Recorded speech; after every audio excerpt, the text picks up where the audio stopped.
We are Hope Church Guildford. This is a recent recording from our Sunday morning gathering.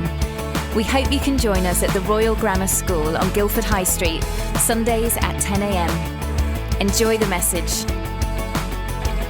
Good morning, everyone. I think most people know me. If you don't, I'm Rehana. I've been coming to Hope Church for about 5 years now. I have the joy of leading the Students and 20s ministry here. Yeah, that's all you need to know about me for now, I guess. For those who do know me, I know what you're probably thinking. How has she snuck her way onto the sports series? She didn't even watch the Euros final. But I'll have you know, I was actually on the rounders team at school. And not only that, I wasn't captain, but I should have been captain. But maybe that's proof that I have snuck up here, given that the passage I'm preaching on today, the one just before it, says this: "For when I preach the gospel, I cannot boast, since I am compelled to preach." So thank you in advance for forgiving me my brief sin. And thank you also for humouring me on the question about films. If you do know me, you'll know that's kind of my thing. I'm a film journalist, film critic. I studied it at uni. I love it. So I love talking about films. But today we're talking about running the race well. These are some of my favourite sports films. We have got Rush, which is about F1 drivers, James Hunt and Niki Lauda. Really great film. Got Cool Runnings, which was one of my favourite films growing up. Exactly. Come on, Barney. That was one of my favourite films growing up, at the Jamaican Bobsled team. My favourite sports film of all time, one of my favourite films of all time, is The Karate Kid. Got any fans? Fans of The Karate Kid? A few, okay. But in all of these films, the reason we love sports films is because they motivate us, they inspire us to be better, and especially ones about underdogs, which some of these are. They make us feel like we can achieve more than we ever thought ourselves capable of. And I think it's the reason we love watching the Olympics as well. I don't know how many of you have been watching things, what your favourite things were to watch in the Olympics, but I know for me, some of my favourite things to watch where smaller countries are represented, the underdogs. St. Lucia won their first ever medal. Actually, they won their first ever 2 medals at the Olympics this year, and the first one was a gold, and the second one was a silver from Julian Alfred. Pakistan won a gold medal in the men's javelin. Arshad Nadeem, his village had to raise the money to get him to the Olympics. And he got there and he got a gold medal. He broke a world record. And I love hearing these stories of underdogs. It's been so great over these past weeks to see incredible athletes celebrated for hard work and for an amazing show of sportsmanship. But beyond that, just their human capability, what God has made human beings able to do, all these unreal physical feats. However, as someone that the youth may call chronically online, the Olympians I've seen celebrated the most are probably ones that might not be on your radar. So here's some of my Olympic heroes from this year.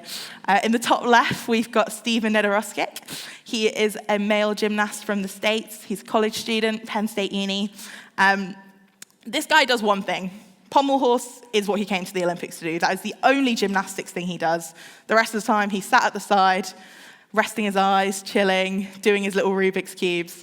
And everyone's really enjoyed watching him just be really wholesome at the side while he waits to do his one thing, then do his one thing really, really well. And he took home a bronze medal. In the top right, is the Norwegian swimmer Henrik Christensen. He did not do so well, bless him. He didn't take home any medals. He came dead last in the men's 10K open swim. But he had a great time at the Paris Olympics because of something unexpected: chocolate muffins. This guy became TikTok viral because he became obsessed with the chocolate muffins in the Olympic Village and just kept making loads of videos about how much he loves the chocolate muffins. If you just search Olympic Muffin Man on TikTok, you can watch those, and they're very funny. Bottom left corner, we have Yusuf Daykic, who is a Turkish shooter. And him and his shooting partner took home a silver medal in the mixed 10-meter air pistol shooting. As you can see, he looks very chill. This is why he became a beloved athlete and a beloved Olympian this year, is because everyone was like, he looks a bit too chill. He's just rocked up. Does he give off the vibes he could have been in the mafia? Maybe, but we'll never know. And finally, in the bottom right-hand corner, we have the absolute icon. That is the Australian breakdancer Rachel Gunn, better known by her B-girl name, Ray Gunn. If you missed Ray Gunn's performance in the Olympics breaking competition, I would love to tell you to go watch it back, but genuinely, I think it's been wiped from the internet. Every time I've looked for the full video again, it's gone. But if you don't know why this woman has become an icon on the internet, it's because she essentially rocked up to the Olympics, wiggled about on the floor for a bit, did a kangaroo dance move, and scored a big fat 0 points in every single round. So why do I bring up these 4 very different athletes? Partly for a laugh, it must be said, but also because of the fact that each of them had completely unique Olympics experiences. Genuinely, how do you even begin to compare these 4? And as Malcolm reminded us last week, each one of us has a completely different race to run. Watching the Olympics this year, I discovered just how many races there are. Steeplechase. That's a thing I've just discovered. I've just found out about it this year. But watching it, it's a race that has felt more honest and more truthful as an analogy for the Christian life to me than most of the other ones in the games. It's something I'm sure you've all heard a million times about the fact it's not a sprint, it's a marathon. But even a long-distance race, I don't think equates to the levels of obstacles we face day to day as we try to live for Jesus. If I'm being even more honest, I think that footage of Holly in her kayak in Zimbabwe is probably way closer to my experience of being a believer, and I'm sure many of you can say the same. Over this summer series, we have thought about being diligent in training, finding strength when we're weary, what it looks like to run with perseverance and to keep pressing on towards the goal. And while all of these talks have had practical elements, in many ways, if we're sticking with our sports metaphor, it's been more about the prepping and the training rather than once you're in the race itself. And as I thought about this talk and how to say something that somehow already hadn't been said, I was really struck by this idea of how we view the race from an external perspective versus what it looks like to run once we're actually doing the running. I've spoken about Ray Gunn probably too much already, but I haven't mentioned the most outrageous thing about her, which is the fact that Rachel Gunn has a PhD in breakdancing, in the cultural studies of breakdancing. For a living, she lectures on this stuff every single day.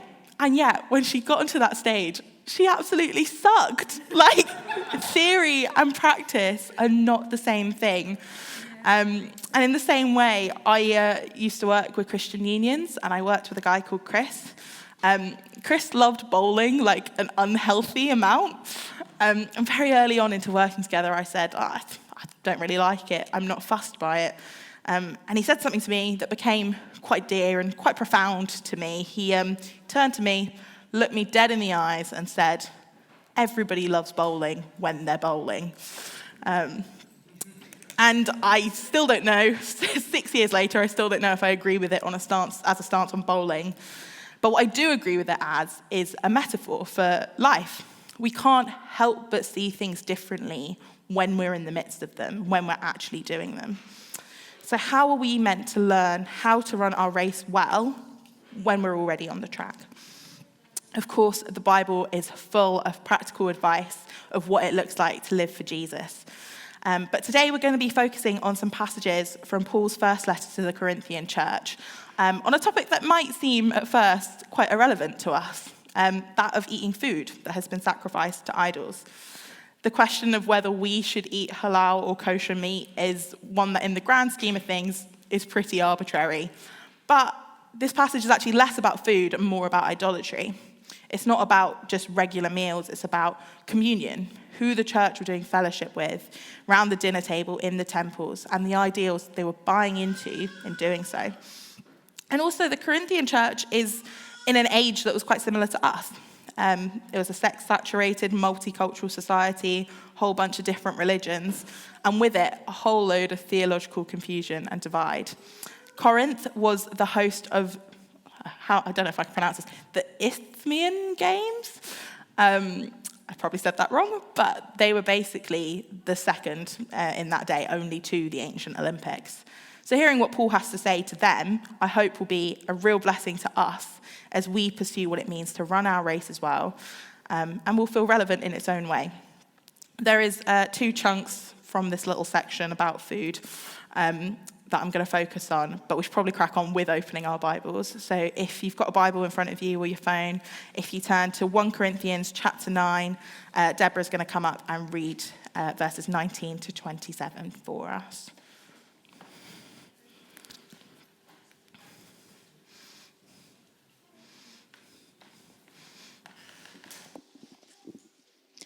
Though I am free and belong to no one, I have made myself a slave to everyone, to win as many as possible. To the Jews I became like a Jew, to win the Jews. To those under the law I became like one under the law, though I myself am not under the law, so as to win those under the law. To those not having the law I became like one not having the law, though I am not free from God's law, but am under Christ's law, so as to win those not having the law. To the weak I became weak, to win the weak. I have become all things to all people, so that by all possible means I might save some. I do all this for the sake of the gospel, that I may share in its blessings. Do you not know that in a race all the runners run, but only one gets the prize? Run in such a way as to get the prize. Everyone who competes in the games goes into strict training.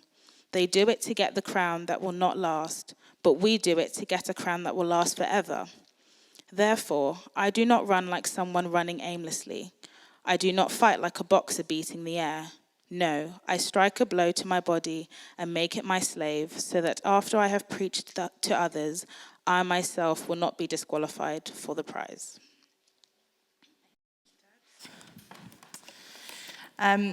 If I hadn't explained to you the context about the food thing, I don't think you'd have any idea from these verses out of context that that's what Paul's on about here.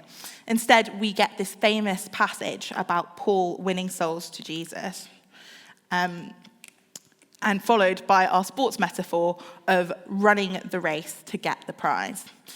In many ways, they feel quite in contrast to each other, especially if you've got an NIV Bible, a contemporary one. You'll see the headings, Paul's use of his freedom, immediately followed by the need for self-discipline. But however, this pairing of freedom and discipline is essential in our understanding of how we run our race well. The songwriter Bob Dylan once said, "I think of a hero as someone who understands the degree of responsibility that comes with his freedom." By Dylan's standards, Paul is a hero. And as Paul will tell us in the next reading later on, we are called to imitate him as he imitates Christ. So how does Paul demonstrate what it looks like to run the race well? Well, the first thing Paul shows to us in this passage is that as we run, we are to be all things to all people. It's a funny phrase, and it's a concept that can be quite tiring just to think about. If we compare it to secular terms, we might use that common phrase of, Paul is wearing many hats here. Or maybe you have seen the film Catch Me If You Can. Leonardo DiCaprio plays a real-life con man in that, Frank Abagnale Jr., who basically just conned his way into a whole load of different jobs throughout his life. He pretended to be a pilot, he pretended to be a doctor, and those are just some of a few roles he took on. And in the same way, Paul takes on these many roles, but it's in a way very different to Leo DiCaprio in that movie, because they aren't inconsistencies in his character or costumes he puts on for a time. Rather, Paul does all of this with the singular purpose of winning people to Christ. In our run and in our race, we are called to use the freedom that God has given us to win people to him. And to do that, we have to be adaptable. Paul isn't going around changing his heart or his attitude, and he's certainly not changing his message. But what Paul understands and models in these verses is that you have to speak people's language to get heard. In the book of Acts, we see Paul and Timothy on their journey to spread the gospel, and they engage with things that we might go, oh, maybe you shouldn't have done that. Paul engages with Jewish purification ceremonies. Timothy even gets circumcised. If you've spent any time in Paul's letter to the Galatians, you will know that these things are in no way necessary for salvation under the new covenant. They aren't even necessary for sanctification or becoming more like Jesus. However, Paul freely chooses to do these things to show that he respects and understands the culture that he is speaking into. The church that I grew up in is right in the heart of Southampton city centre, in the most diverse part of town. And with this in mind, our church barbecue never serves beef and it never serves pork. Because how are we going to reach the Hindus and Muslims who are predominant in our area if we don't make them feel welcome? If they don't feel like, oh, this is an event for us as well. And in the same vein, our church back home never serves alcohol at any events. As Christians under a new law, we know full well that we're free to eat a beef burger or a pork chop or enjoy a glass of wine. But that church exercises its freedom instead to be all things to all people. And this is what Paul means when he talks about becoming as one under the law to win those under the law, despite the fact he is not under the law. Another example I've got a friend called Bethan who works for a charity called Young Life. Much like Urban Saints do with the young lads here in Guildford, Young Life just do phenomenal things for young people all around the world. And they win kids to Christ every year. But their founding principle is this idea of they get to know and love these kids, they become part of their lives, and they earn the right to share the gospel with them based on that relationship. It's becoming all things to all people. I think in evangelism circles, the word contextualization has become something of a dirty word because it becomes associated with this idea of watering down the gospel to make it palatable. But that's not what Paul is describing here at all. If anything, he's talking about watering himself down to make himself more palatable. We're called on our race to live fully and freely in our identity in Christ, as Dan was singing and praying about, this idea that we are children of God, we share an inheritance, and we should wear that as a badge of honor. But we have to roll with the punches, we have to be adaptable. If this analogy is like any race, it's more like the Tour de France, which they have to adapt to their changing surroundings. The route is so different every day. Remember that the only thing that should be offensive when we share the gospel is the message of the gospel itself. So to run our race well, we need to be adaptable, ready to be all things to all people.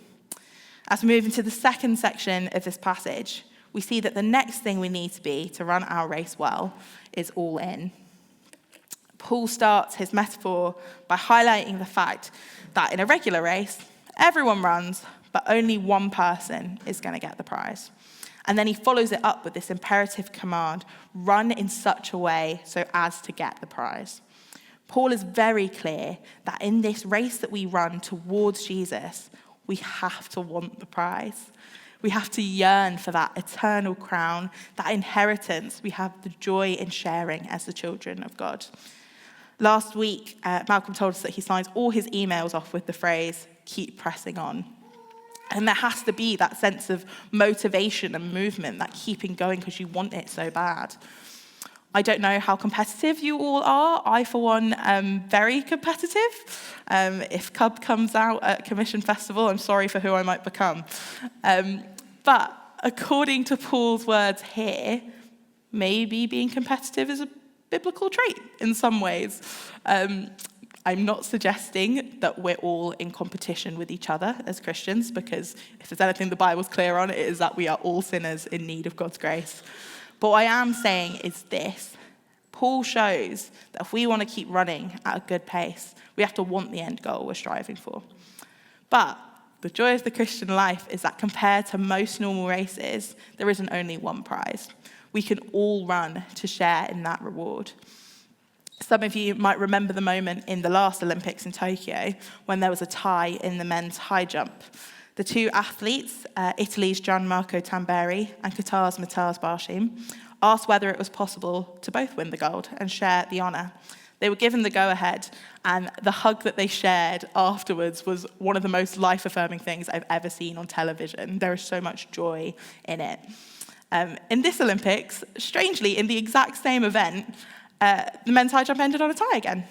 However, the US athlete, Shelby McEwen, was insistent that he didn't want to share the gold with New Zealand's Hamish Kerr, and so they went to a tiebreak, which McEwen then lost.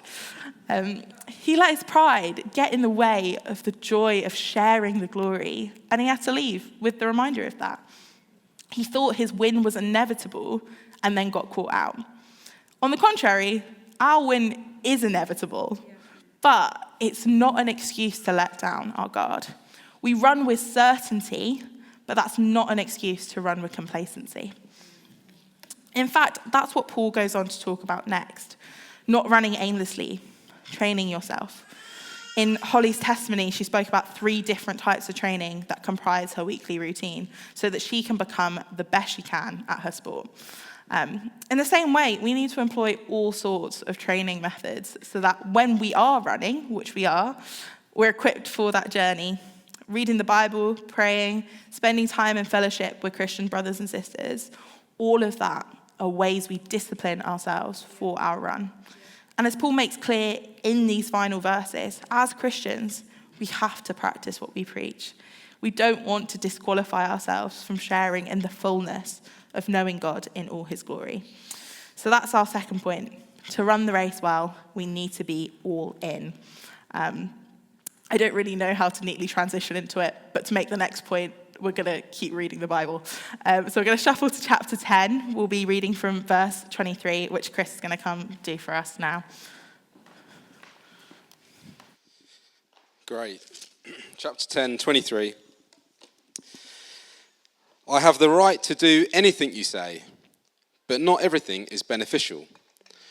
I have the right to do anything, but not everything is constructive.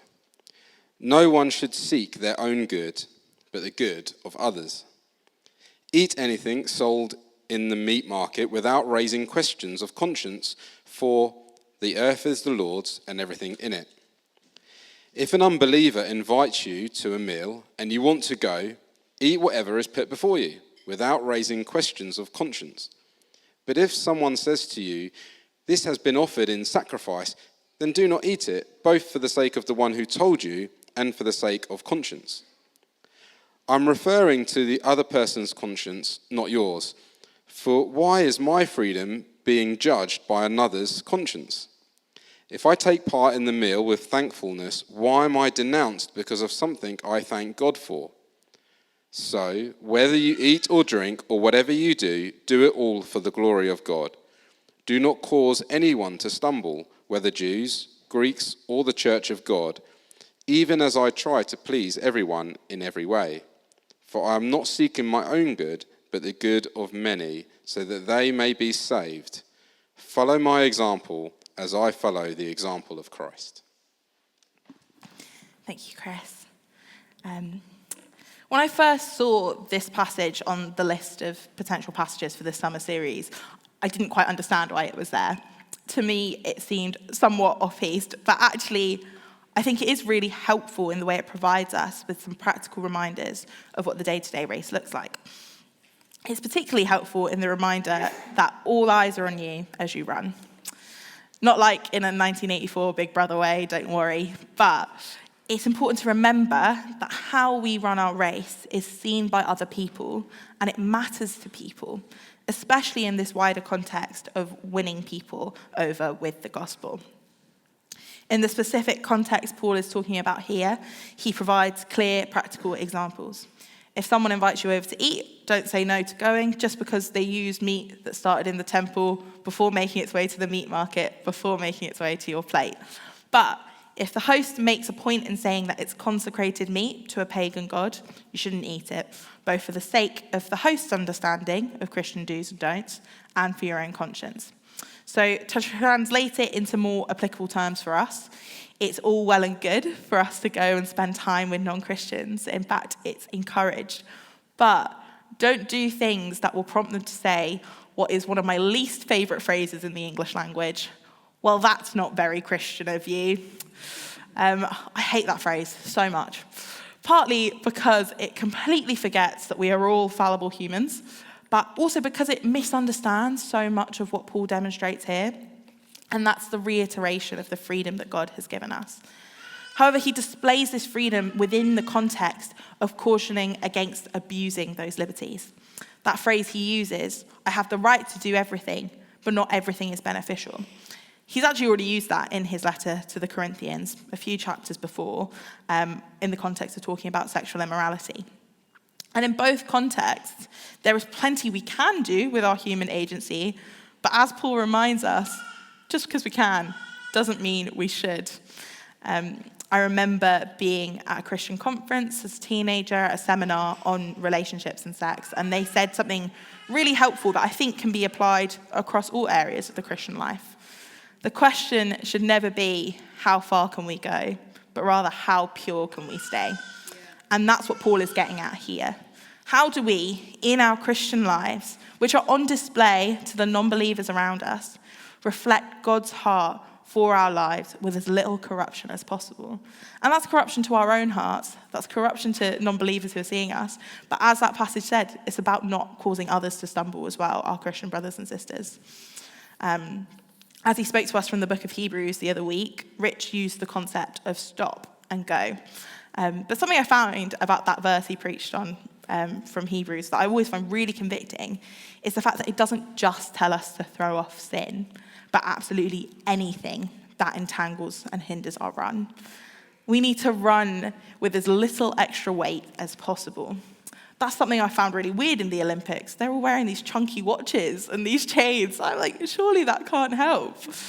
But yeah, Paul touches on that idea here that even the stuff that's permissible isn't necessarily edifying or helpful.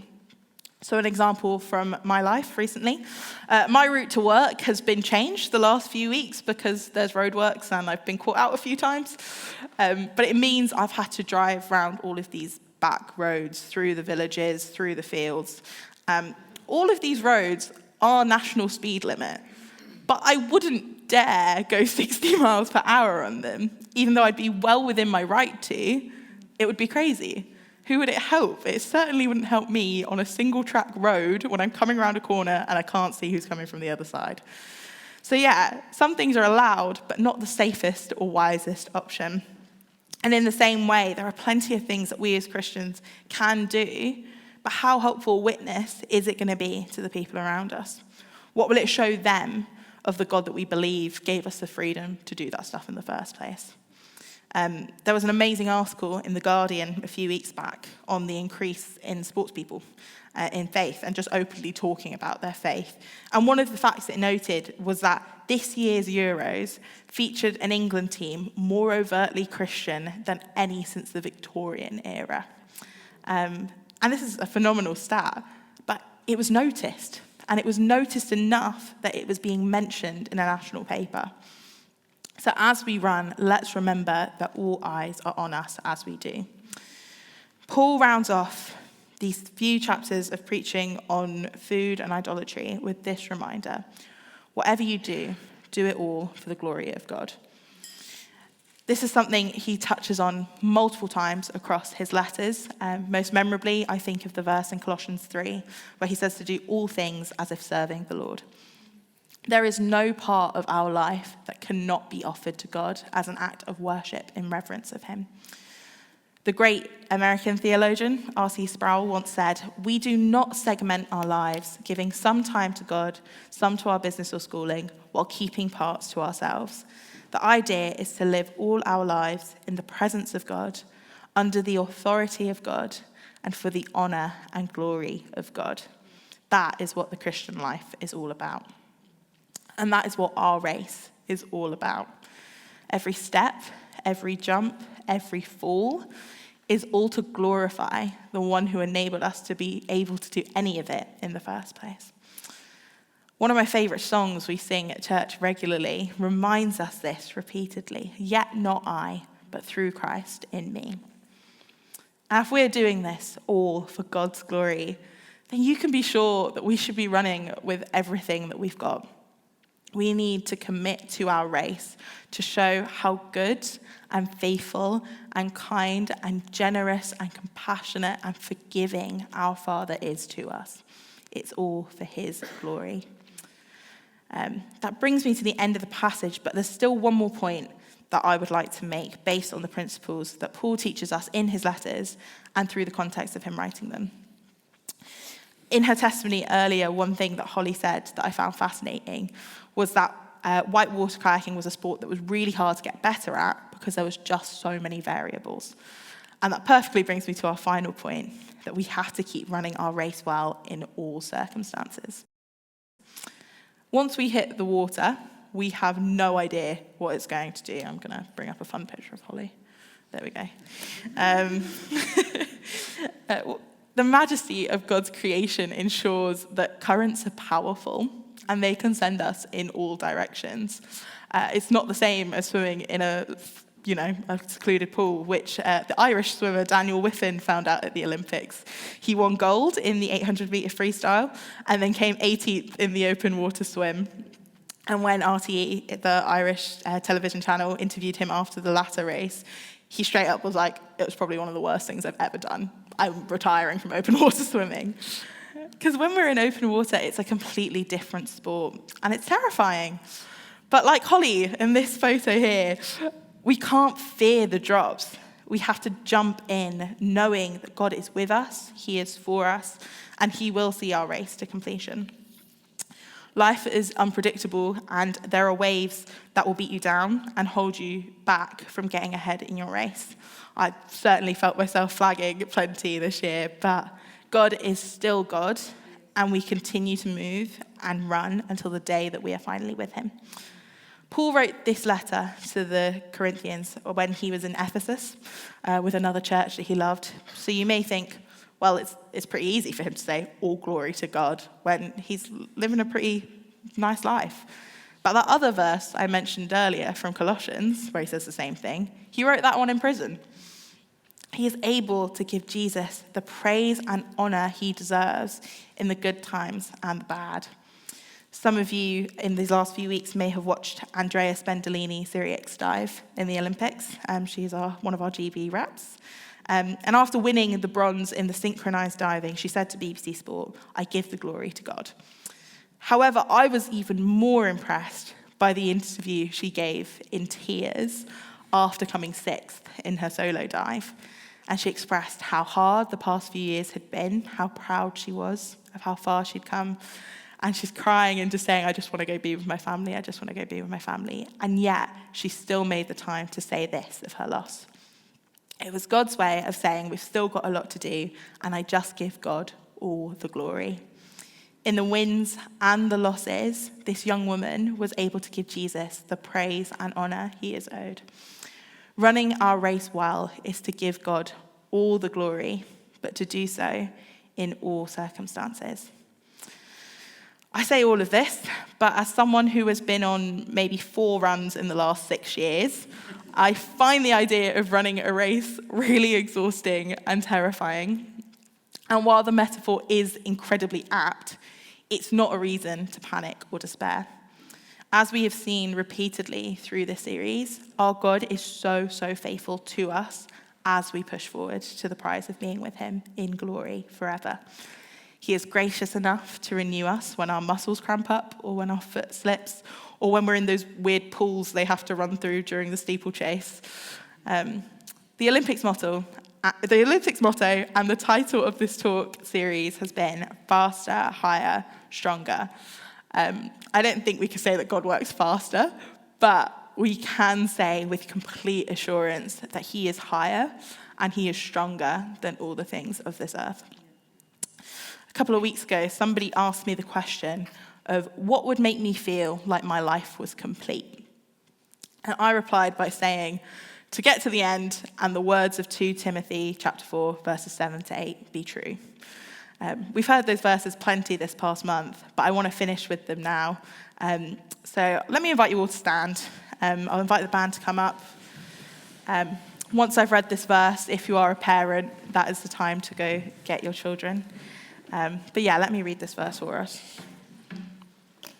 I have fought the good fight. I have finished the race. I have kept the faith. Now there is in store for me the crown of righteousness, which the Lord, the righteous judge, will award to me on that day, and not only to me, but also to all who have longed for his appearing. Father, we thank you that as we run this race, we don't have to do it on our own. We can know your goodness and your kindness to us. Lord, I just pray in all things, would it be for your glory? Would it be for your honor? Would it be for your reverence? Would you help us each and every day to remind us who you are and who we're running towards? In Jesus' name, amen.